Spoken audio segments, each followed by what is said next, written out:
오늘 우리에게 주신 하나님의 말씀은 창세기 11장 1절부터 9절까지의 말씀입니다. 창세기 11장 1절부터 9절까지 말씀. 이 계시의 말씀을 봉독하는 동안에 살아계신 하나님의 음성을 친히 들으실 수 있게 되길 바랍니다. 온 땅의 언어가 하나요 말이 하나였더라. 이에 그들이 동방으로 옮기다가 신할 평지를 만나 거기 거류하며 서로 말하되 자 벽돌을 만들어 견고히 굽자 하고 이에 벽돌로 돌을 대신하며 역청으로 진흙을 대신하고 또 말하되 자 성읍과 탑을 건설하여 그 탑 꼭대기를 하늘에 닿게 하여 우리 이름을 내고 온 지면에 흩어짐을 면하자 하였더니 여호와께서 사람들이 건설하는 그 성읍과 탑을 보려고 내려오셨더라. 여호와께서 이르시되 이 무리가 한 족속이요 언어도 하나이므로 이같이 시작하였으니 이후로는 그 하고자 하는 일을 막을 수 없으리로다. 자 우리가 내려가서 거기서 그들의 언어를 혼잡하게 하여 그들이 서로 알아듣지 못하게 하자 하시고 여호와께서 거기서 그들을 온 지면에 흩으셨으므로 그들이 그 도시를 건설하기를 그쳤더라. 그러므로 그 이름을 바벨이라 하니 이는 여호와께서 거기서 온 땅의 언어를 혼잡하게 하셨음이니라. 여호와께서 거기서 그들을 온 지면에 흩으셨더라. 누군가 같이 알고 있다고 하는 것이 참 행복하다, 그런 생각을 하게 됩니다. 성경도 보면 누구랑 같이 하는 거, 특별히 창세기 2장에 보면 하나님이 하와를 창조할 때의 그 마음을 독처하는 것이 좋지 못함으로 라고 표현합니다. 독처하지 못하는 것이 안 좋다. 이 말은 히브리어 원어에 보면 뼈가 이렇게 갈가지는 것처럼, 뼈가 녹아지는 것처럼 그렇게 좋지 않다는 겁니다. 혼자 나 중심이 된다고 하는 것이, 나라고 하는 것이 되어져서 우리라고 하는 것이 이뤄져 버려 가면 사람들이 여러 가지 질병, 또 여러 가지 어려움, 또 여러 가지 환경적 고통을 겪게 된다고 하는 맥락으로 이해할 수 있게 됩니다. 오늘 성경의 이야기도 사실은 그런 맥락에서 우리가 좀 성경을 볼 수 있었으면 좋겠습니다. 이 창세기를 이렇게 읽다 보면 이 대목이 왜 갑자기 여기 이렇게 들어갔지? 이런 생각이 들 때가 있습니다. 창세기 10장에 족보 얘기가 쭉 나오다가 야벳과 함의 족보가 나오다 갑자기 셈의 족보가 없었는데 갑자기 11장 1절부터 9절까지 바벨탑 얘기가 나오고, 그리고 다시 10절부터 셈의 족보 이야기가 나오고 데라의 족보 이야기가 나옵니다. 무슨 의미가 있을까? 아마 특별히 그 앞에 있었던 함과 야벳의 그런 민족들이 가지고 있었던 그런 한계, 그리고 그들이 가지고 있던 마음들을 하나로 정리한 것이 아마 이 바벨탑 이야기가 아닐까 하는 생각을 해봅니다.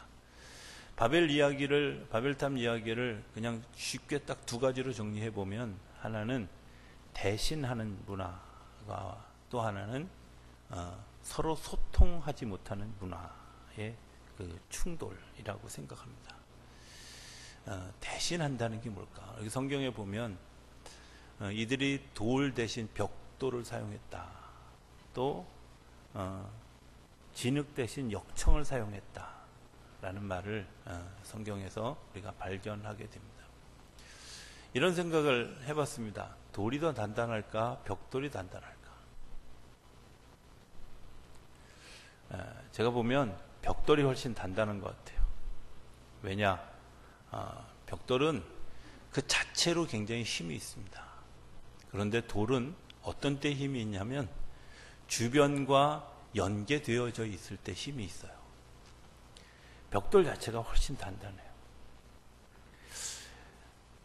또 진흙과 역청을 생각해 봐도 자체로는 역청이 훨씬 더 끈덕지고 튼튼합니다. 그런데 주변과 어울려서, 그리고 조화를 이루는 데 있어서는 진흙만큼 단단한 것이 또 없다는 거예요. 요즘에 이곳저곳에서 이제 재건축이라는 단어를 많이 쓰는데요. 재건축을 뭐 하는 그런 그 기준을 30년 혹은 40년 이렇게 이야기합니다. 그런데 진흙으로 돌로 만들어졌던 경주의 뭐 석굴암 이런 건축물들은 30년, 40년이 아니라 300년, 400년이 지난 거의 1000년이 지났는데도 불구하고 여전히 그 건물을 유지하고 있는 거 보면 뭔가 좀 다르지 않을까. 벽돌로 정말 튼튼하게 지은 벽돌은 30년, 40년이 지나면 재건축을 해야 되는데 돌로 만들어진 것은 왜 그렇게 오래 갈 수 있을까? 벽돌로 만들어진 것의 한계는 뭐냐면 자기 스스로가 무너지면 견뎌낼 수 없는데 돌은 자기 스스로가 무너져도 주변에서 같이 돕는 것들이 주변이 돕는다. 흙이 돕기도 하고 때로는 거기서 풀이 나서 돕기도 하고 그 위에 또 다른 것들이 세워진다. 역청 요즘식으로 얘기하면 시멘트 같은 거죠. 시멘트 든든하죠. 그런데 그것이 점점 부서지기 시작하면 대책이 없지만 진흙은 물과 연합되어지고 흙과 연합되어지면서 또 공기와 연합되어지면서 점점 더 단단해져가는 그래서 오래된 진흙으로 만든 건축물들이 굉장히 든든하게 서가는 것을 보면 뭔가 지금 대신하고 있는 것들이 우리가 자체로는 튼튼해 보이지만 그렇지 않은 그런 모습들을 발견하게 된다. 대신하는 것들이 뭐였을까? 우리라는 말 대신 나 중심으로 가는 것을 이야기하는 게 아닐까 이런 생각을 해보게 됩니다.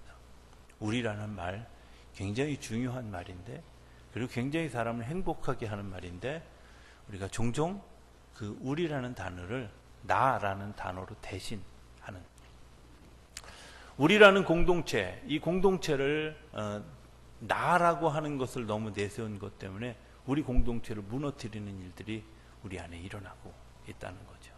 내 욕심 때문에 형제간의 관계를 파괴하고 또 내 욕심 때문에 이웃과 담을 쌓아야 하고 내 욕심 때문에 서로 얼굴을 붉히는 일들이 일어나야 하고 내 욕심 때문에 때로는 정말 뒷감당할 수 없는 그런 어려운 일들을 겪게 된다. 우리라는 것을 조금만 생각해 보면 사실은 모두가 행복해질 수 있는데 우리가 그런 일들을 종종 잊어버린다. 이런 생각을 하게 됩니다. 하나님께서 이 우리를 만들기 위해서 우리를 우리되게 하기 위해서 그러면 어떤 일들을 하실까 하는 겁니다. 어떻게 일하실까? 오늘 성경에는 그 나라고 하는 것을 내세우기 위해서 했던 그런 일들이 탑을 쌓는 일이라면 이 우리라는 단어를 만들기 위해서 하나님이 하시는 일은 성전이라는 것을 만드는 것을 보게 됩니다. 성전. 이 창세기 11장 바로 뒤에 보면 창세기 11장 후반에 아브라함의 가족들을 잠깐 소개하고 밑도 끝도 없이 너는 내 본토 친척 아비 집을 떠나 내가 내게 지시할 땅으로 가라 하고 아브라함이라는 인물을 딱 등장시킵니다. 그런데 그 성경 12장에 보면 5절, 7절 계속 이어져 가면서 어떤 것들을 하냐면 아브라함이 가는 곳마다 하나님 앞에 단을 쌓고 계속해서 예배하는 자리로 계속 만들어가요. 예배하는 자리.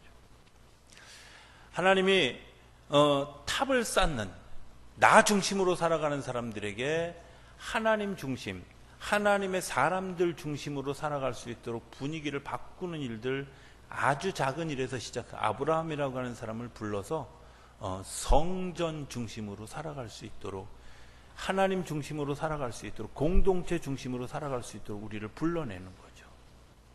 그렇게 불러냈는데 그렇게 끝난 것이 아니라 아브라함에게서 이어져서 이삭, 그 다음에 야곱의 공동체, 12지파의 공동체로 발전하게 됩니다. 그럼에도 불구하고 그들이 하나님 중심으로 가지 않아요. 그리고 400년 동안 애굽에서 종살이 하다가 가나안 땅이라고 하는 곳을 향해서 가면서 그 속에 하나님의 성막이라고 하는 것을 우리에게 허락해 주십니다. 그래서 하나님 중심의 공동체, 하나님과 함께하는 공동체, 우리가 하나님이 이끄시는 공동체로 우리의 삶을 이끌어가는 거죠. 그 공동체의 그럼 끝이 어딜까? 그 공동체의 끝은 성전이 계속해서 발전해 가죠. 성막이 나오고 솔로몬의 성전이 나오고 스룹바벨의 성전이 나오고 예루살렘 성전이 나오고 그리고 우리의 몸된 성전이, 우리의 몸이 사실은 나 하나로 되어져 있는 것 같지만 사실은 손이라는 객체, 손가락이라는 객체, 심장이라는 객체, 머리라는 객체, 이런 여러 가지 객체들이 조합을 이루어서 우리가 되어진 것이 바로 나라고 하는 존재. 그래서 이 우리는 끊임없이 또 다른 사람과의 관계, 또 다른 것과의 관계를 계속 가지려고 하죠. 그래서 사람과 사람과의 관계를 가질 때 행복하고, 사람과 사람과의 관계 속에서 즐거워하고, 사람과 사람과의 관계 속에서 마음의 위로를 얻는 일들을 겪게 되죠. 이게 이 모든 일들을 가능하게 하는 게 성전 공동체로의 하나님의 초대라는 겁니다. 오늘 성경에 보면 이분들이 바벨탑을 막 쌓다가 무너지고 결국은 다 흩어집니다. 흩어지는 이유가 뭐예요? 나 중심으로 살다 보니까 흩어지는 거예요. 나 중심으로 살다 보니까 나 혼자 살겠다고 다 흩어지는 거죠. 그런데 그 흩어짐을, 원래 탑을 쌓으려던 목적은 그 흩어짐을 면하자였던 거예요. 그래서 하나님이 우리에게 허락해 주시는 또 다른 대안, 내가 너희들을 살리려고 하는, 너희들을 새롭게 세우려고 하는 대안이 뭐냐? 단이다. 예배하는 곳이다. 성전이다. 내 몸이 거룩한 성전이다. 내가 정말 온전해지고 내가 정말 온전한 삶을 살아가려고 하면 내가 이곳으로 오라. 그래서 우리를 한 사람 한 사람 부르시는 거죠. 어디로? 성전으로, 공동체로, 가족이라는 공동체로, 믿음 공동체인 교회 공동체로, 그리고 그 공동체 안에서 우리가 생활할 수 있도록 우리의 삶을 이끌어 간다는 거예요. 여러분들의 삶이 공동체에 더 익숙하십니까? 아니면 나 중심에 더 익숙하십니까? 한번 우리의 삶을 질문해 봐야 합니다. 그 말은 좀 바꿔 얘기하면 내가 지금 탑을 쌓고 살고 있는지, 탑 중심으로 살아가고 있는지, 아니면 단 중심으로 살아가고 있는지를 질문해야 한다는 겁니다. 우리의 삶이 탑 중심으로 살아가다 보면 갈등과 아픔이 생기는 일들을 경험하게 됩니다. 그리고 그것 때문에 또 다른 사람이 또 다른 아픔을 겪는 일들이 우리 안에서 일어나게 되죠. 하나님이 우리에게 그 대안을 제시해주고 그 대안이 우리 안에서 계속해서 발전해 갈 수 있도록 우리의 삶을 이끄시. 그 이끄심의 결정판이 뭘까? 결정판은 예수님의 12제자들을 중심으로 시작했던 예수 공동체, 초대교회 공동체입니다. 이 초대교회 공동체가 왜 중요하냐면 그것이 이 세상을 살리려고 하는, 이 세상을 구원하신 그 예수님의 그 삶의 방향을 따라서 살아갔던 첫 번 공동체였고 또 다른 재창조의 시간이었기 때문에 그렇습니다. 교회가 왜 중요하냐라고 질문하면 저는 분명하게 대답할 수 있습니다. 이것이 하나님이 우리를 살리려고 하는 대안이기 때문에 그렇습니다. 왜 교회가 문제가 많은데 교회가 이 세상에 존재해야 되는가? 그거는 세상의 문제를 교회에서 끌어안았기 때문에 교회는 문제가 많을 수밖에 없습니다. 왜? 누구나 다 오잖아요. 세상에 문제 있는 사람들이 다 교회 와요. 그리고 그런 그 사람들이 모여져서 그 속에서 하나님 중심으로 하나님의 공동체가 되어지는 거예요. 성전 공동체가 되어져 가는 거죠. 교회는 당연히 문제가 많을 수밖에 없습니다. 그러나 그 문제를 끌어안고 하나님의 사람들을 하나님의 성전 공동체로 바꾸고 또 다른 성전 공동체로 꿈꾸면서 밖으로 나아가는 일들을 하는 것이 교회입니다. 그래서 교회라는 에클레시아라고 하는 단어는 사람들을 불러와서 다시 세상으로 파송하는 겁니다. 교회는 그래서 이 세상에 있어야 하고 또 있어야만 하는 존재입니다. 왜? 그것이 하나님이 이 땅을 살리려고 하는 대안이었기 때문에 그렇습니다. 두 번째 이야기를 좀 해봤으면 좋겠습니다. 그들이 성전 탑을 쌓다가 흩어지게 되었습니다. 성경에 보면 참 재밌게 이야기를 합니다. 뭐라고 얘기하냐면 7절에 보면 자 우리가 내려가서 거기서 그들의 언어를 혼잡하게 하여 그들이 서로 알아듣지 못하게 하자 하시고, 그리고 9절에 나오는 바벨이라는 단어는 혼잡하게 하다 이런 뜻이에요. 혼잡하게 하다. 어떤 때 우리 언어가 혼잡해질까요? 우리 언어가 잘 알아듣지 못하는 때가 뭘까요? 저는 종종 그런 생각들을 해봅니다. 무언가에 내가 막 깊이 빠져 있을 때 잘 못 듣죠. 그죠? 내가 뭔가 다른 것을 아주 집중하고 있을 때 다른 것을, 어쩌면 세상에는 굉장히 많은 소리들이 있습니다.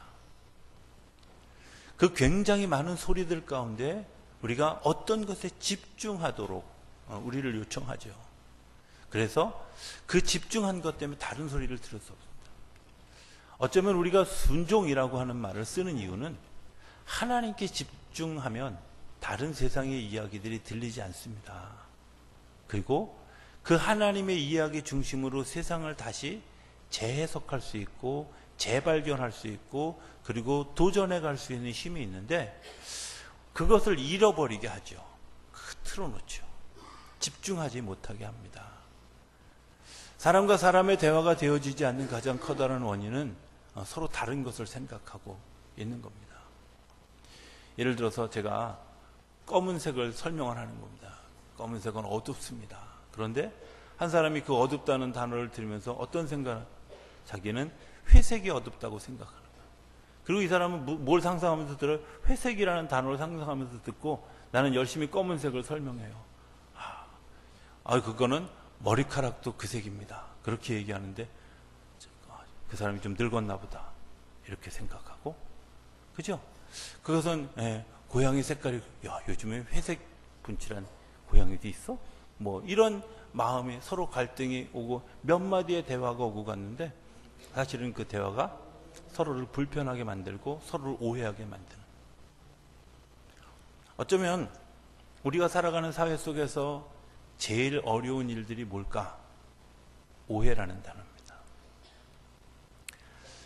사람이 제일 화가 나고 불편한 때가 뭘까? 오해당하는 일입니다. 나의 원래 의도는 이게 아니었는데 근데 해석을 왜 그렇게 할까? 나는 이런 의도로 이렇게 했는데 왜 이것이 이해되지 않을까? 그것이 사실은 사람들을 굉장히 힘들게 하고 또 대화가 불가능합니다. 사람들이 이렇게 얘기합니다. 대화로 풀자. 근데 대화로 잘 안 풀어집니다. 그렇죠? 대화로 풀어지지 못하는 가장 커다란 이면, 이 수평적인 문화 속에서 중심을 잡아야 되는 무언가가 있어야 돼요. 이 수평에서 치우쳤을 때 그 수평을 서로 이렇게 조정해 줄 수 있는 중심이 있어야 되는데 그 중심에 뭐가 있냐면 하나님의 말씀이 있어요. 기준이 있는 거예요. 오해가 많으면 뭐가 많아지면 말이 많아져요. 그런데 그 말이 많아지는 것들을 막는 가장 중요한 약이 있습니다. 그게 뭐냐? 말씀입니다. 말씀이 우리의 삶의 기준이 되면 말이 줄어들어요. 기준이 분명해지면, 내가 삶을 살아가는 그 목표가 분명해지면 다른 말들이 그렇게 중요하게 여겨지지 않습니다. 다른 이론들이 그렇게 중요하게 여겨지지 않습니다. 그런데 말씀이 중심이 되지 않다 보니까 자꾸 누구의 말, 내 생각, 내 마음, 내 말, 이런 것들이 우리의 중심이 되어져서 서로 소통할 수 없도록, 서로 통화할 수 없도록, 서로가 하나 되어지지 못하도록 우리의 삶을 가로막지요. 예수님이, 하나님이 이것들을 치료하기 위해서 우리에게 또 다른 은혜의 자리로 부르십니다. 저는 성경을 보면서 그 아브라함을 부르셨던 하나님에 대해서 해석해준 히브리서 11장에 보면 아브라함이 하나님이 말씀하시는 그 말씀을 따라갔는데 이렇게 갔다고, 갈 바를 알지 못하고 갔다. 그죠? 히브리서 11장에 분명하게 이야기합니다. 그들이 하나님의 인도하심을 따라갔는데 어디로 가야 할지 갈 바를 알지 못하고 갔다는 거예요. 이해할 수 없지 않습니까? 아니, 내가 어디로 가는지도 모르고 그냥 하나님이 가자고 하는 대로 가? 여러분들 여기에 말씀이 있습니다. 뭐가 있냐? 내 생각, 내 판단, 내가 이제까지 해왔던 그런 삶의 습관, 이런 것들로는 도대체 하나님을 이해할 수가 없습니다. 도대체 하나님이 나에게 말해주시는 것이 뭔지 이해할 수 없습니다. 그런데 하나님을 내가 신뢰하고 하나님이 말씀해 주셨기 때문에 내가 내 삶을 움직일 수, 거기에 내 삶을 얹어. 그래서 그 삶을 따라가겠다고 하는 이야기가 갈 바를 알지 못하고 가는 거죠. 이해할 수 없는 선택들을 계속해서 하게 됩니다. 아브라함의 생애를 이렇게 보면 정말 이해 안 되는 선택들을 해요. 조카 롯과 땅을 나눌 때도 삼촌의 권위로 당연히 야, 좋은 땅 내가 가질게 이러고 할 수 있는데도 불구하고 조카에게 좋은 땅을 양보해요. 또 그렇게 좋은 땅에 가서 잘 먹고 잘 살았던 조카가 어려움을 당했을 때 자기 얼마 안 되는 군사를 이끌고 가서 구해와요. 또 자기하고 전혀 상관없는 소돔과 고모라 그 화려하게 발전된 그 땅을 위해서 하나님하고 흥정을 해요. 여러분들 흥정이라고 생각하지만 사실은 거기에는 피땀 어린 기도가 있죠. 50명, 45명, 40명, 30명, 20명, 10명으로 내려가면서 그런 그 일들을. 왜요? 거기에 아브라함의 생각이 섞여 있을까요? 저는 아니라고 생각합니다. 더 결정적인 것은 아브라함이 자기 아들 100세에 낳은 아들 이삭을 데리고 소위 인신 제사를 드리기 위해서 그를 제단에 바치려고 하는 행동입니다. 아무리 생각해도 윤리적으로 또 아무리 생각해도 대사회적으로 이해할 수 없는 일들입니다. 제가 그 신학교 다니면서 구약성서 이해, 이스라엘 역사 이런 것들을 배우면서 제일 부딪혔던, 많은 학자들이 부딪혔던 그 이야기가 뭐냐? 이 인신제사. 이걸 하나님이 허락한 이유가 뭐야? 이거였어요. 그걸 하라고 명령하시는 하나님이 정말 사랑의 하나님인가? 이런 것들이었어요. 생각해보면 그런 것 같아요. 아니 도대체 하나님이 무슨 생각을 하시고 그러셨을까? 그런데 정말 놀라운 것은 아브라함은 이런 수많은 후대의 학자들의 그런 그 생각을 다 뒤집었고 아무것도 생각하지 않고 오직 하나님께서 나에게 말씀하신 그 말씀을 따라서 아들 이삭을 데리고 제사 드리러 가요. 이해할 수 있습니까? 이해 안 되는 그것. 그러나 하나님이 말씀해 주신 것이라고 믿고 따라가는 그 말씀이 자기의 말을 주셨어요. 그리고 공동체가 되게 했어요. 그리고 사람을 살리는 일들이 되게 했어요. 그 말씀은 거기서 끝나는 것이 아니라 예수님이 말씀이 육신이 되어 이 세상에 오셨어요. 예수님이 이 땅에서 행하신 그 모든 일들이 말씀이라고 얘기합니다. 마태복음 4장에 보면 예수님이 하신 사역을 크게 세 가지로 이야기합니다. 하나는 어떤 거죠? 하나님의 나라의 복음을 전파하고, 두 번째는 회당에서 가르치시고, 세 번째는 모든 약한 것을 고치셨다. 예수님의 3대 사역입니다.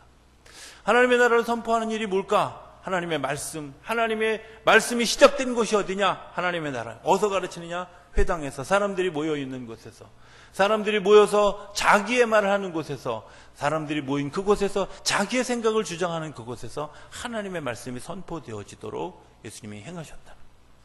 그리고 누구나 오라고 부른 그 교회, 그 예배당 안에서, 그리고 삶의 자리에 찾아가셔서 그들 한 사람 한 사람을 만져주셔서 내가 내 스스로 내 생각대로 내 판단대로 했을 때 넘어졌던 삶, 내 판단대로 했을 때 내가 38년 동안 병자 되었던 삶, 내가 내 습관대로 잘못된 습관으로 살았던 삶의 습관을 따라서 살았던 12년 동안 혈루병 앓았던 그런 그 여인의 아픔, 때로는 원초적으로 장님되어졌던 그런 사람들의 아픔, 이런 아픔들을 예수님이 다 끌어안으셨다는 거예요. 그래서 말씀이 말씀되게 하셨다.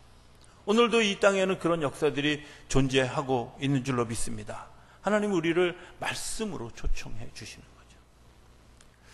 그 언어를 통일되게 한 중요한 두 가지 사건이 있습니다. 그 첫 번째 사건은 성만찬의 사건이고, 두 번째 사건은 마가의 다락방의 사건입니다. 사도행전 2장 1절부터 4절까지 보면 그들이 자기의 고향의 언어로 기도하기 시작했는데, 중요한 것은 자기들이 한 언어가 자기들의 언어로 들렸다는 거예요. 이방 사람들이 그곳에 모여서 그 마가야 다락방 앞에서 막 떠드는 기도 소리를 들었는데 다른 나라에서 온, 이방에서 온 사람들이 저거 우리나라 말이 하네, 저거 우리나라 말을 하네 하면서 서로 언어가 혼잡되어져, 언어가 통일되어지기 시작했다는 거예요. 이 통일되어진 그런 그 사건이 성령께서 오시면서 우리 안에 언어를 통일해 주셨어요. 그 전에 밑바탕이 된 사건이 성만찬의 사건입니다. 성만찬의 사건은 이렇게 얘기합니다. 예수님이 당신의 몸을, 떡을 떼어주시면서 이야기합니다. 이것은 내가 너희를 위해서 주는 내 몸이다. 내 몸이다. 내가 너희를 하나 되게 하려는 것이다. 너희가 그리스도 안에 한 형제 되게 하려는 것이다. 너희가 우리로 살아가지 않으면 안 된다 하는 것을 우리에게 말씀해 주시는 증거입니다. 그리고 다시 잔을 들어서 이야기하십니다. 이것은 내가 너희를 위해서 주는 내 피다. 이렇게 이야기합니다. 사실 우리 삶에 언어를 통하게 하는 가장 중요한 게 있습니다. 그게 뭐냐? 공통점을 발견하는 겁니다. 처음에 어색한데요. 저같이 낯가림이 심한 사람들은 어디 가서 이야기가 딱 어려운데 금방 얘기가 되는 경우가 있어요. 그래요? 어디 사셨어요? 우리 이런 거 많이 물어보잖아요. 그죠? 고양이 같은 것 때문에 금방 친해지잖아요. 그죠? 성의 같은 것 때문에 금방 친해져요. 저는 요즘 그런 사람도 있어요. 저처럼 눈 작은 사람하고 또 마주하면 공통점이 있어서.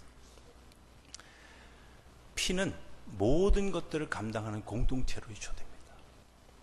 그래서 주님께서 우리에게 성찬을 베풀어 주시면서 약속해 주십니다. 너희가 모여 기도해라. 성령께서 너희를 연합하게 할 것이다. 성령께서 너희를 새롭게 할 거다. 성령께서 혼잡된 언어를 통일되게 하실 거다. 약속의 말씀. 저는 오늘 여러분들을 다시 한번 그 성찬의 자리로 초대하기를 원합니다. 이 성찬이 나 중심이었던 내 삶이 우리로 바뀌어지고, 그리고 우리 스스로의 삶을 잃어버려서 혼잡되어졌던 그런 언어들이, 그런 마음들이 그리스도 안에서 통일되는 역사가 일어나는 시간이 되어질 수 있게 되기를 기대합니다. 여러분들이 이 성찬을 받기 위해서 우리 잠깐 한 2분 동안만 우리 통성으로 기도하는 시간 갖겠습니다. 기도합니다.